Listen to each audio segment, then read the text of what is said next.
President Yoweri Museveni addressed the United Nations General Assembly in the afternoon, asking the global leaders to become each other's brother's keeper if the world was to become a better place to live in.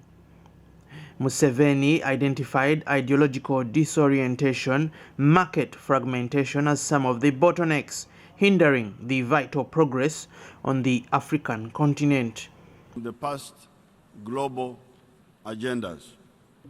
These SDGs fractionate and put differently many of our own 10 strategic bottlenecks.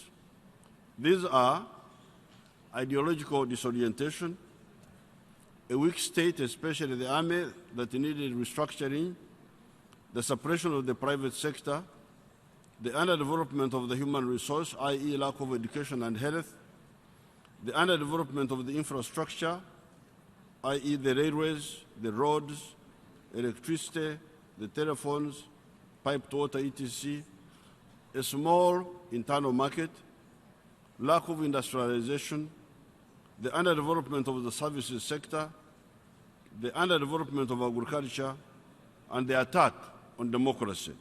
In other meetings President Museveni attended in New York was the East African Heads of State high-level panel, where dignitaries discussed how to improve infrastructure.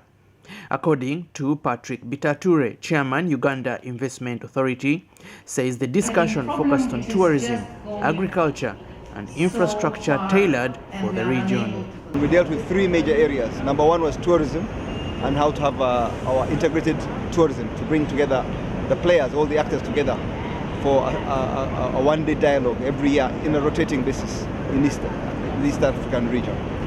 And then we talked about agriculture, especially the need for the cold chains, and to see that we can develop a robust infrastructure to support agribusiness in the region. And also we talked about infrastructure, identifying a feasible bankable project for East Africa, where US and East African companies can come together and do substantial infrastructure that will have impact on the people of the Eastern region. So it's a very useful meeting, and there's going to be a follow-up on this. Tomorrow we have more meetings, and we expect President Obama to attend tomorrow's meeting. Does this include also constructing the Uganda railway and the oil pipeline? No, those are largely spoken for. We are looking for new projects on the infrastructure. And the Americans want to play a bigger role in the region, not just for tourism, but also for infrastructure and agribusiness. The US-Africa Summit was briefly attended by President Museveni. Though US Trade and Development Agency announced 6 project grants signed by Kenya to improve energy to a tune of $5 million. Kenya was represented by Deputy President William Ruto. Other deals were given to Senegal and South Africa.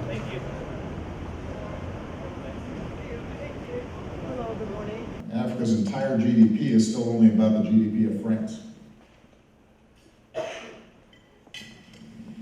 Only a fraction of American exports, about 2%, go to Africa.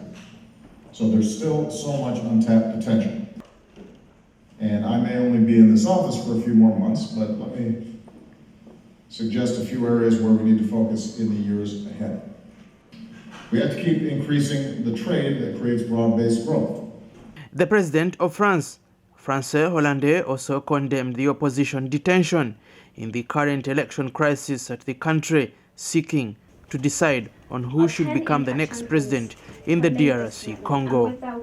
He also demanded that the Security Council put into action decisions to aid Syria access aid. La mise effective en œuvre de l'accord de Paris.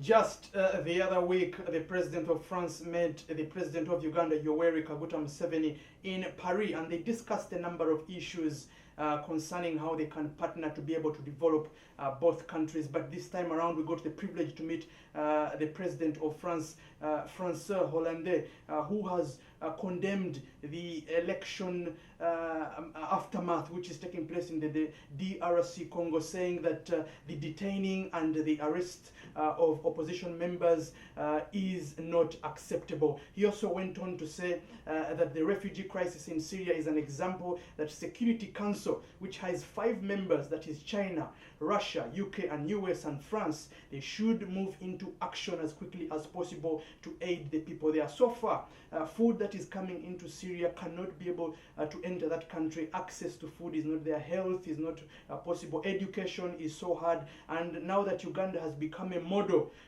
for so many countries to be able to entertain refugees, this should be an example for all other countries to help the situation in that area. President Yoweri Kaguta Museveni has also been at the East African state dinner where he said that infrastructure will be the top of the agenda besides just oil and the railway system. They're looking into creating an investment atmosphere, especially in the East African community. As we enter and end the week, we hope that this will not just be a talk of the talk, but it will be the high dignitaries who will also walk the talk. Andrew Nitwe reporting for Channel 44 News, United Nations General Assembly, New York.